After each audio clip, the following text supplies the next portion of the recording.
আসসালামু আলাইকুম ওয়া রাহমাতুল্লাহি ওয়া বারাকাতুহু। আলহামদুলিল্লাহি রাব্বিল আলামিন। ওয়াসসালাতু ওয়াসসালামু আলা রাসূলিহিল কারীম ওয়া খাতামান নাবিয়্যিন ওয়া আলা আলিহি ওয়া সাহবিহি আজমাইন। সুপ্রিয় দর্শক, পৃথিবীর যে প্রান্ত থেকে আপনারা এই মুহূর্তে এটিএন বাংলার টিভি স্ক্রিনের সামনে আছেন, সকলকে স্বাগত জানাচ্ছি আজকে দিন শিক্ষা অনুষ্ঠান থেকে। দিনের শিক্ষা আমাদের প্রত্যেকের জন্য গুরুত্বপূর্ণ। দিন যেভাবে আমাদের জন্য একদম বাধ্যতামূলক, ঠিক তেমনিভাবে দিনের যে শিক্ষাগুলো আমাদের জন্য যা না মানা আমাদের জন্য একান্ত কর্তব্য। প্রিয় দর্শক, আজকে আমরা সেই দিনের শিক্ষার কয়েকটি জীবন ঘনিষ্ঠ বিষয় নিয়ে আমরা আপনাদের সামনে তুলে ধরবো। আমি আছি আপনাদের সাথে একেএম ফিরোজ। আলোচনা আমাদের সাথে আজ আছেন এটিএন বাংলা আমাদের প্রিয় মুখ, আমাদের সকলের প্রিয় মানুষ, শেখুল আল্লাম শেখ শাহ ওয়ালিউল্লাহ হাফিজাহুল্লাহ। আসসালামু আলাইকুম ওয়া রাহমাতুল্লাহি ওয়া বারাকাতুহু। ওয়ালাইকুম আসসালাম ওয়া রাহমাতুল্লাহি ওয়া সালাম। মারহাবান বিকুম। মাশাআল্লাহ, বারাকাল্লাহু ফিকুম। ওয়া ইয়াক। দিনের শিক্ষা অনুষ্ঠানে আপনাকে স্বাগত জানাচ্ছি। মহতারাম, আমরা আমাদের সামাজিক বিষয়ে একটা অত্যন্ত গুরুত্বপূর্ণ জীবন ঘনিষ্ঠ বিষয় যে একের প্রতি অন্যের কৃতজ্ঞতা। এই কৃতজ্ঞতাটা আমাদের ব্যক্তি জীবনে, পারিবারিক জীবনে, সামাজিক জীবনে এর গুরুত্ব কতটুকু, এটা মানলে কি ফায়দা আছে, না মানলে কি ফায়দা আছে, এই বিষয়ে যদি আমাদের একটু আমাদের দর্শকদের সামনে কিছু বলতেন। বারাকাল্লাহু ফিক। আকুলু বিল্লাহি তৌফিক। আলহামদুলিল্লাহ ওয়াসসালাতু ওয়াসসালামু আলা রাসূলিল্লাহি ওয়া বা'দ। আল্লাহ সুবহানাহু ওয়া তাআলা আল কোরআন আল কারীম আমাদেরকে দিয়েছেন আমাদের পথ চলার গাইড হিসেবে, এবং যা দুনিয়া থেকে জান্নাতুল ফেরদাউস পর্যন্ত আমাদেরকে নিরবচ্ছিন্ন মসৃণ পথ চলা নিশ্চিত করে। হ্যাঁ, আর আল কোরআন আল কারীমকে বাস্তবে ব্যাখ্যা করে একেবারে নিজে আমল করে দেখিয়ে দেওয়ার জন্য এসেছেন মুহাম্মাদুর রাসূলুল্লাহ সাল্লাল্লাহু তাআলা আলাইহি ওয়াসাল্লাম। সুতরাং রাসূলুল্লাহ সাল্লাল্লাহু আলাইহি ওয়াসাল্লাম আমাদের জীবনের প্রতিটি পদে পদে অনুকরণীয়, অনুসরণীয়, আর তিনি কোরআনকে বাস্তবায়ন করে দেখিয়েছেন। তাই রাসূলুল্লাহ সাল্লাল্লাহু তাআলা আলাইহি ওয়াসাল্লাম এই পৃথিবী থেকে বিদায় নেওয়ার পরে রাসূলুল্লাহ সাল্লাল্লাহু আলাইহি ওয়াসাল্লামের চরিত্রের ব্যাপারে, তার আখলাকের ব্যাপারে যখন আমাদের মা উম্মুল মুমিনিন আয়েশা রাদিয়াল্লাহু তাআলা আনহাকে প্রশ্ন করা হয়েছিল, তিনি বলেছিলেন, তোমরা কি কোরআন পড়ো না? বরং কানা খুলুকুহুল কোরআন। রাসূলুল্লাহ সাল্লাল্লাহু আলাইহি ওয়াসাল্লাম ছিলেন কোরআনের বাস্তব প্রতীক। তাই কোরআন এবং সুন্নাহকে যদি আমরা আপনারই প্রশ্নটা করি যে কৃতজ্ঞতাবোধ ব্যক্তি জীবনে, পারিবারিক জীবনে, সামাজিক জীবনে, রাষ্ট্রীয় জীবনে, আর সৃষ্টি হিসেবে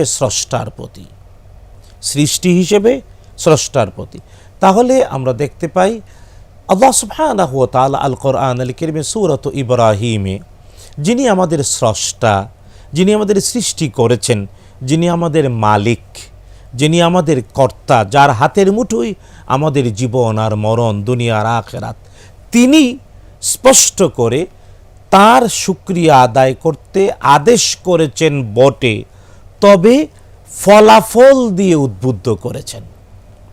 মানে আল্লাহ আদেশ করেছেন, বাট আদেশের সাথে রিজাল্টটা বলে দিয়েছেন। মানে আল্লাহ সুবহানাহু ওয়া তাআলার এই যে শুকরিয়া আদায় করলেও এর একটা বেনিফিট তার জন্য রেখেছেন। এবং মজার ব্যাপার, কোরআন আল কারীমে আল্লাহ অনেক আদেশ করেছেন, কিন্তু হাতে গোনা কয়েকটি আদেশ আছে যে আদেশের সাথে পুরস্কার জড়িত। আদেশ করেছেন, বাট আদেশটা প্রতিপালন করলে সাথে সাথেই পুরস্কার জড়িত। এর অন্যতম হলো শুকরিয়া বা কৃতজ্ঞতার ব্যাপারটা। অথচ আল্লাহ সুবহানাহু ওয়া তাআলা কিন্তু, আমরা যদি মানে খুব শব্দের চিন্তা করি, আমরা তো আল্লাহর পক্ষে পুরস্কার ছাড়াই তো আল্লাহ পাক আমাদেরকে হুকুম করতে পারেন এবং আমরা কোনোরকম মানে আপনি কি বলেন, রেওয়ার্ড ছাড়া, কোনো রকম পুরস্কার ছাড়াই তার ইবাদত করার জন্য আমরা আমাদের সৃষ্টি স্বতঃস্ফূর্তভাবে আমাদের করা উচিত। কিন্তু আল্লাহর যে নিয়ামতগুলো আমাদের দিয়ে রেখেছেন, কিন্তু এই জন্য এটা বোঝা উচিত। আমি আবারও বলছি, কোরআন আল কারীমে আল্লাহ যত আদেশ আর নিষেধ করেছেন, এর মধ্যে হাতে গোনা কয়েকটি আদেশ আর নিষেধের সাথে পুরস্কার অথবা তিরস্কার স্পষ্ট করেছেন। এর মধ্যে এই শুকরিয়াটা, কৃতজ্ঞতাটা অন্যতম। সূরাত ইব্রাহিমের আয়াত, আউযু বিল্লাহি মিনাশ শাইতানির রাজীম, লাইন শাকারতুম লাযীদান্নাকুম। আল্লাহ আদেশ করেছেন, বাট আদেশটাকে আগে শর্তযুক্ত করেছেন। লাইন, যদি। লাম লিত্তাকিদ, ইন আল্লাহ তাআলা শর্ত করেছেন, যদি শর্তযুক্ত তাকিদ করে আল্লাহ বলেছেন, যদি তোমরা আমি স্রষ্টার শুকরিয়া আদায় করো। লাইন শাকারতুম, এখানে কিন্তু আয়াতে আল্লাহর শুকরিয়ার প্রসঙ্গ, অন্য কোনো সৃষ্টির না। এটা কিন্তু ক্লিয়ার সিয়াক সাবাকের ভিত্তিতে। লাইন শাকারতুম, যদি তোমরা অবশ্যই আমার শুকরিয়া আদায় করো, আল্লাহ পুরস্কার সাথে সাথে বলেছেন লাযীদান্নাকুম। এবং আরবি গ্রামারে এটা তাকিদ, লান তাকিদ, নুন তাকিদ, দুই তাকিদ একত্রিত করে আল্লাহ বলেছেন লাইন শাকারতুম লাযীদান্নাকুম।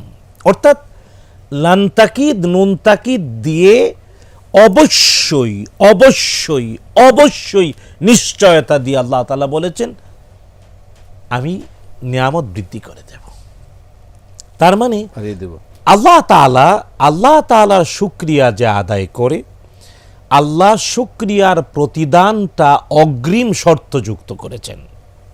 শুকরিয়া আদায় করবে, আল্লাহ বাড়িয়ে দেবেন।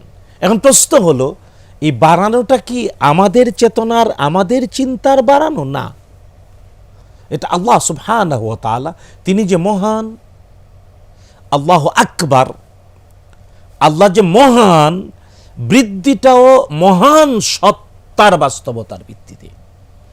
তাই আমি আবার বলছি, লাইন শাকারতুম, শুকরিয়া যদি তোমরা আদায় করো, আল্লাহ অগ্রিম শর্তযুক্ত করে তাকিদ করেছেন, এবং পরে আবার লান তাকিদ, নুন তাকিদ দিয়ে বলেছেন, যার অর্থ অবশ্যই অবশ্যই অবশ্যই। আমি আবার বলছি যে 3 বার বললাম অবশ্যই অবশ্যই অবশ্যই। আল্লাহ বলছেন তিনি নিয়ামত বাড়িয়ে দেবেন। তার মানে শুকরিয়া আদায়, এর দ্বারা আল্লাহ তাআলা নিয়ামত বাড়িয়ে দেন। এখন শুকরিয়া মানে কি? শুকরিয়া মানে হলো আল্লাহ সুবহানাহু ওয়া তাআলা তার প্রত্যেকটা নিয়ামতের জন্যে রব্বুল আলামিনের কাছে কৃতজ্ঞ হওয়া। এই কৃতজ্ঞ হওয়াটা কিভাবে, শুকুরটা কিভাবে? শুকুরের বাস্তবতা 3 প্রকার। 1 নাম্বার, শুকুরের বাস্তবতা হলো ব্যক্তির হৃদয় থেকে বিশুদ্ধ নিয়তের ভিত্তিতে স্পষ্ট হবে। বিশুদ্ধ নিয়ত, ইখলাস, মুখলিসিন আলাহুদ্দিন, আল্লাহর জন্য একনিষ্ঠভাবে হৃদয় থেকে হবে। 2 নাম্বার, এই শুকুর আদায় করতে গিয়ে ব্যক্তির তার অঙ্গ প্রত্যঙ্গ, একটা তো হলো আত্মা দিয়ে কৃতজ্ঞতা, দ্বিতীয়টা হলো তার দেহ অঙ্গ প্রত্যঙ্গ দিয়ে তা প্রকাশ পায়। এবং ব্যক্তি যখন আল্লাহ তাআলা শুকরিয়া আদায় করে, আল্লাহর কৃতজ্ঞতা আদায় করতে চায়, কৃতজ্ঞতা আদায়ের সর্বশ্রেষ্ঠ মাধ্যম হলো সেজদা দেয়া।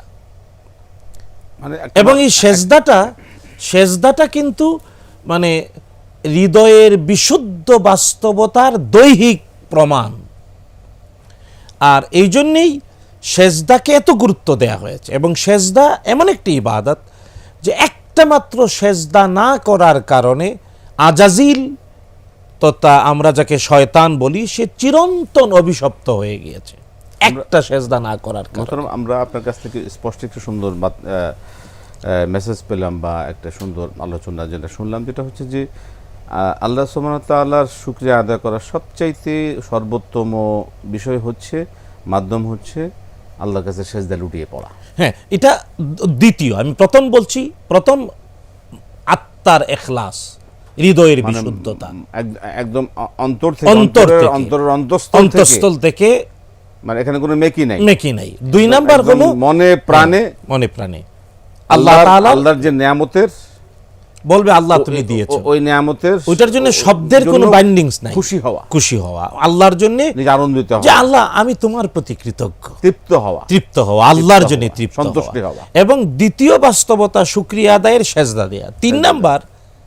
3 নাম্বার হলো ব্যক্তি যখন আল্লাহর নিয়ামতে আল্লাহর শুকরিয়া আদায় করতে চায়, তখন সে বান্দাদের সৃষ্টির হক আদায় করে বেশি, হাক্কুল ইবাদ আদায় করে।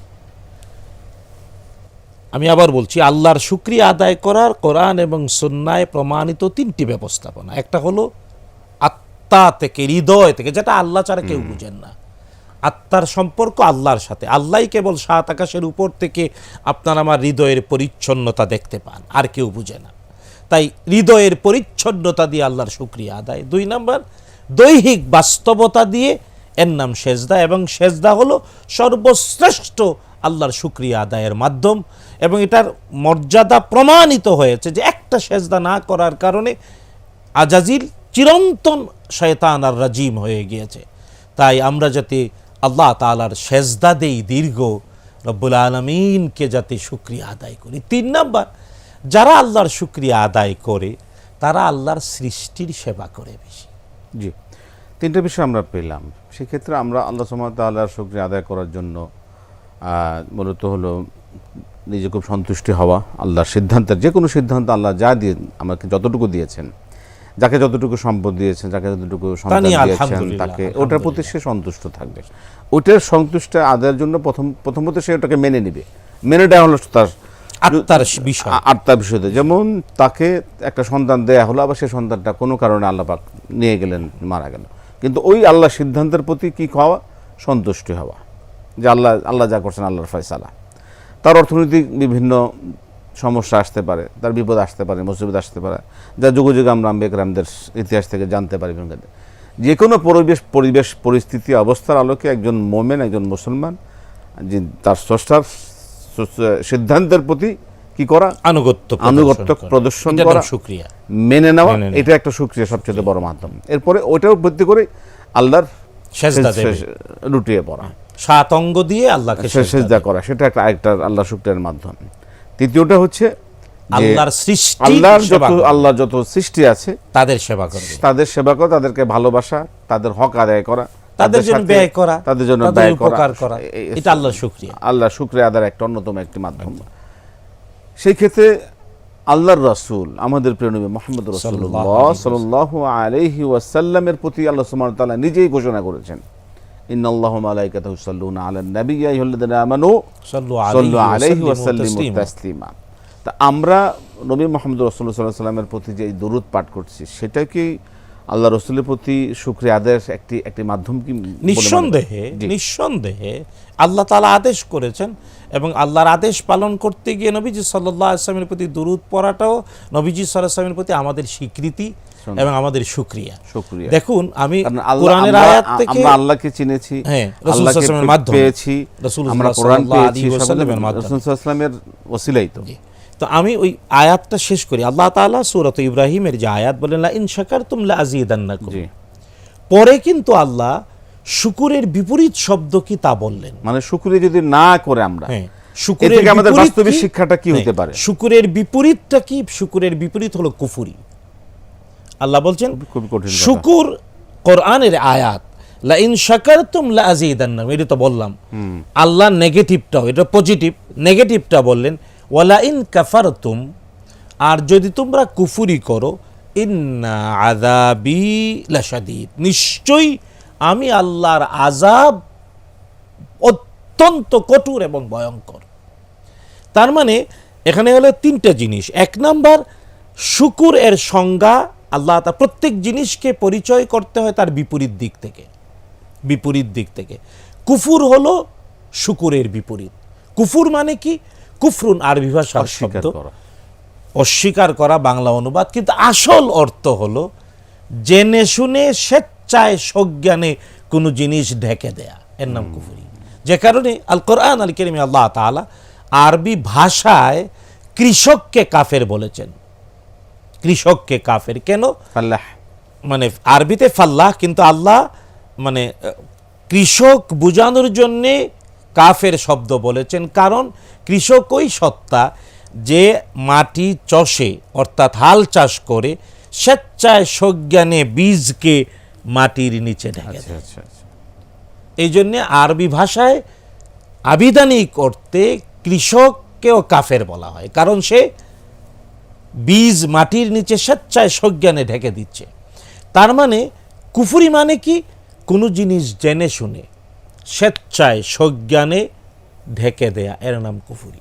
মুহতারাম, এই কৃতজ্ঞতা আল্লাহ সুবহানাহু ওয়া তাআলার পক্ষ থেকে তো আমরা আল্লাহর শুকরিয়া আদায়ের বিষয়টা খুব পরিষ্কারভাবে জানলাম। সেক্ষেত্রে আমাদের বাস্তবিক জীবনে, আমাদের ব্যক্তি জীবনে, পারিবারিক জীবনে, সামাজিক জীবনে, রাষ্ট্রীয় জীবনে কৃতজ্ঞতার প্রকাশ এবং মানে প্রকাশ না করার, কৃতজ্ঞতা করা না করা, কৃতজ্ঞ হওয়া না হওয়ার ক্ষেত্রে কি প্রভাব, কি গুরুত্ব রয়েছে বলে মনে করেন? দেখুন, একটা হাদিস যথেষ্ট। মুহাম্মদুর রাসূলুল্লাহ সাল্লাল্লাহু আলাইহি ওয়াসাল্লাম বলেছেন, মান লাম ইয়াশকুরিন নাস ফালাম ইয়াশকুরিল্লাহ।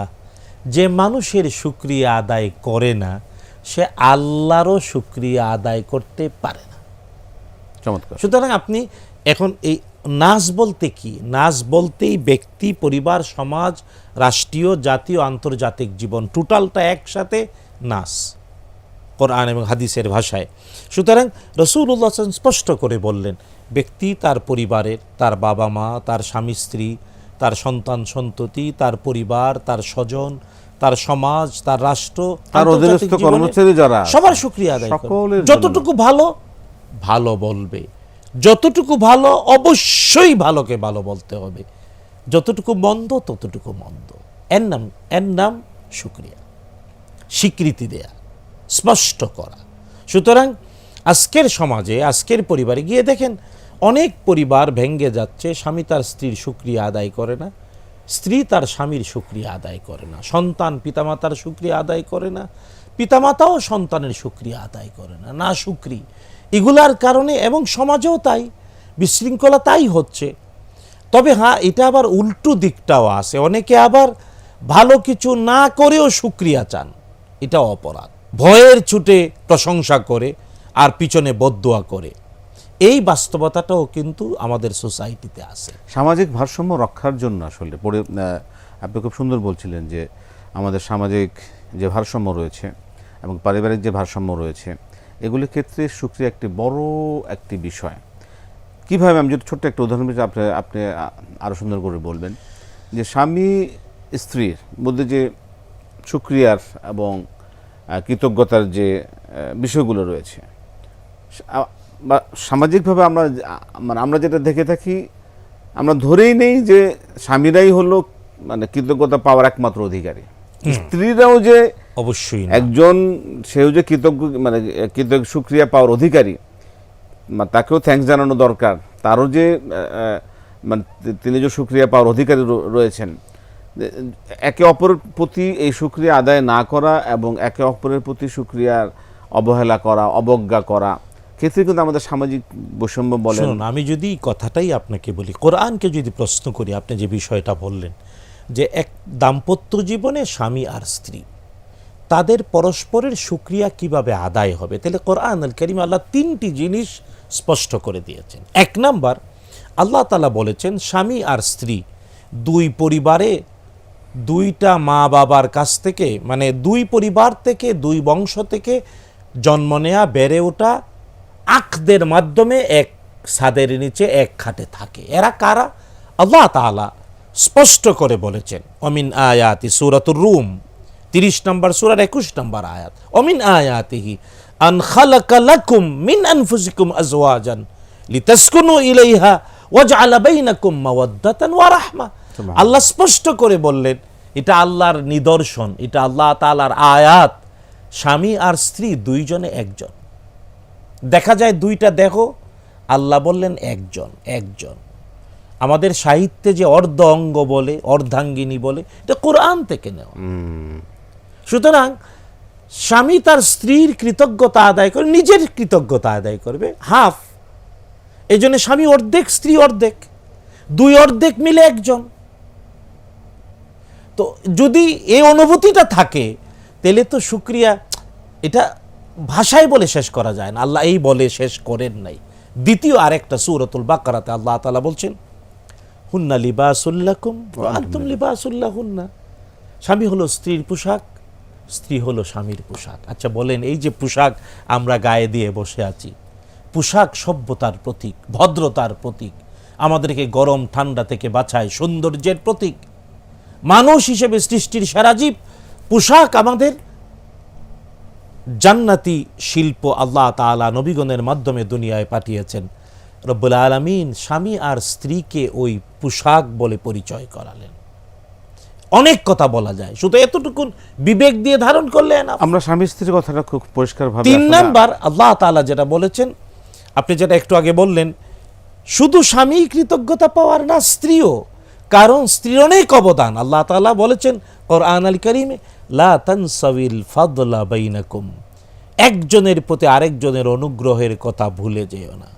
স্ত্রীর জীবনে আজকে তুমি স্বামীর স্বামী অনেক হয়ে- অনুগ্রহ, সেটাই। স্বামীর জীবনে স্ত্রীর অনেক অনুগ্রহ। দেখেন, এটা তো একটা গবেষণায় প্রমাণিত, যদি একজন স্ত্রীকে স্বামী স্ত্রীর প্রত্যেকটি কাজের জন্য বিনিময় দেওয়া লাগতো, ঘরটা পাহারা দিচ্ছে, সন্তান জন্ম দিচ্ছে, সন্তানকে দুগ্ধপান করাচ্ছে, বাচ্চাকে স্কুলে দিচ্ছে, নিজের রান্না বান্না তার করছে, শারীরিক, মানসিক, তার যতগুলো কাজ- জৈবিক যত বিষয়গুলো আছে, যতগুলো কাজ তাকে সুস্থ একজন থাকার স্ত্রী জন্য। করে, একজন স্বামী যদি স্ত্রীকে প্রত্যেকটা কাজের জন্য বিনিময় দেয়া লাগতো, পৃথিবীর কোনো স্বামী তার স্ত্রীর বিনিময় দিয়ে শেষ করতে পারত না। করতে পারত। এটা গবেষণায় প্রমাণিত। চমৎকার বলেছেন। আমরা একটা বিষয় নিয়ে আজকে আলোচনা শেষ হয়ে গেল, একদম শেষের দিকে চলে এসেছি, যে একজন স্বামী স্ত্রীর সম্পর্কটা দিয়ে যদি আমরা কৃতজ্ঞতার বিষয়টা যদি আমরা উল্লেখ করি, তো একে অপরের প্রতি আজকে আমাদের সামাজিকভাবে এবং পারিবারিকভাবে, রাষ্ট্রীয়ভাবে বিভিন্ন ক্ষেত্রে আমরা যে দেখতে পাচ্ছি, খুব অল্প সময়ের মধ্যে খুব সামান্য বিষয়ের কারণে একে অপরের সাথে বিচ্ছেদ হয়ে যাচ্ছে, ডিভোর্স হয়ে যাচ্ছে। তো এই বিষয়টা আজকে যে আমরা বিষয়টা মতামত আপনি আলোচনা করলেন, একে প্রতি অপরের যে কৃতজ্ঞতা, একের প্রতি অপরের যে অধিকার এবং সম্মানটা তো একটা কৃতজ্ঞতা বা একটা শুকরিয়ার একটি মাধ্যম। শুকরিয়া থেকেই সম্মান। সম্মান আসবে। এবং আমরা সেখানে আজকে আলোচনা থেকে খুবই গুরুত্বপূর্ণ কয়েকটা বিষয় উঠে আসলো, যে আল্লাহর প্রতি আমাদের কি দায়িত্ব, কর্তব্য, সেটা একটা শুকরিয়ার একটা অন্যতম। শুধু শুকরিয়া শুধুমাত্র শুকরিয়া না, এটা একটা ইবাদা। এই এবং এই শুকরিয়া জন্যই আমরা সৃষ্টি হয়েছে। এটা আমার জন্মের সার্থকতা, সৃষ্টির সার্থকতা, যে আমি আল্লাহর শুকরিয়া আদায় করি। সুবহানাল্লাহ। খুবই আজকে আলহামদুলিল্লাহ। আজকে আলোচনায় আমাদের প্রিয় দর্শক খুব লক্ষ্য করবেন যে আলোচনা মহতারাম যে বিষয়গুলো উল্লেখ করলেন, আল্লাহর কৃতজ্ঞতা প্রকাশ করাটা আমাদের জন্য ইবাদত হিসেবে কবুল করেছেন, আল্লাহ আমাদের জন্য নির্ধারিত করে দিয়েছেন, এবং এর জন্য তিনি পুরস্কারও রেখেছেন, যেটা না করলে তিনি তার কোনো বিষয় হতো না।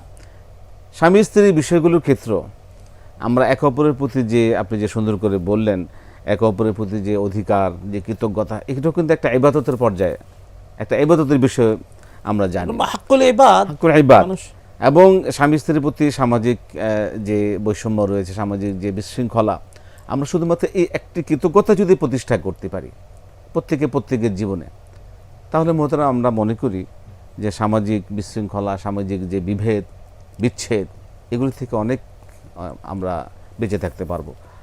মোহতারাম, আজকে আর সময় হলো, আরও অনেকগুলো বিষয় ছিল, আলোচনা করবো ইনশাআল্লাহ আগামীতে। এই বিষয়গুলো আরও আলোচনা শুনবো আপনার কাছ থেকে।